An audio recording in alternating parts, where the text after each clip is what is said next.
So the weather is colder today and it's perfect for champurrado. I'm gonna take a page out of my cookbook and show you an easy recipe for champurrado. It's so good.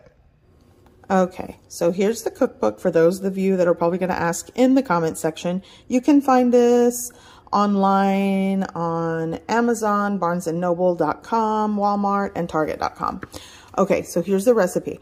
Now, I'm going to go a little rogue from my own recipe, and I'm going to skip on the cloves and allspice berries. Here in a small pot, I'm going to add 4 cups of water.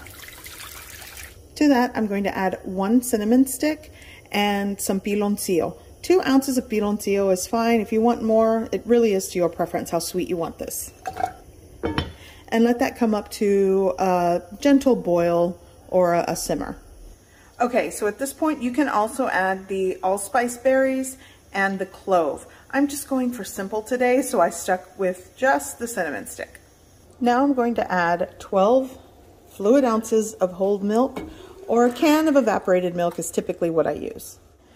So here I have a 1/2 cup of cold water. I'm going to add, this is a 1/3 cup of instant corn flour, the same kind that you would use for corn tortillas or tamales. It's going in, and I'm gonna just add that. This is going to thicken the champurrado. I also like to add a pinch of salt to the maseca or the instant corn flour mix. And as you can see, as it sets, it starts to get really thick. I'm gonna get the chocolate ready, and this is like a 3-ounce chocolate tablet. So this has been simmering continually for about 10 minutes or so. I'm going in with my chocolate tablet, and you'll want to give that a mix and dissolve it. I removed the cinnamon stick. Okay, so with a whisk,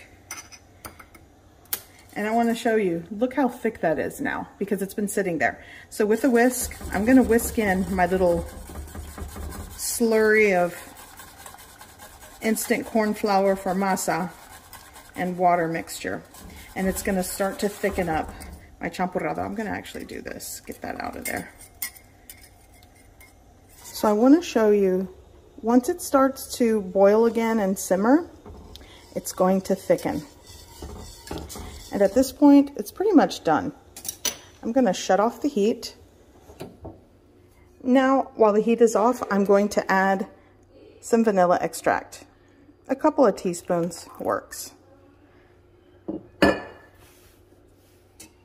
And just give it a mix. And it's ready to serve. It smells amazing, and it's going to keep you warm. I'm going to get my cup and check this out. Even as it sets off the heat, it's still hot, but it really does thicken. So if you feel like you're making this and it's not thick enough, like I said, give it time. It's going to thicken as it sets. And it's so good.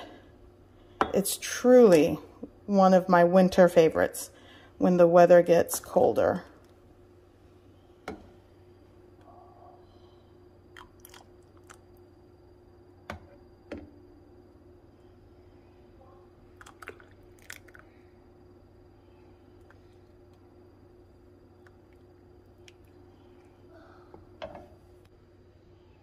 So here's the hardest part. Blowing on it and letting it cool before you burn your lips. It's so hard because it's so good.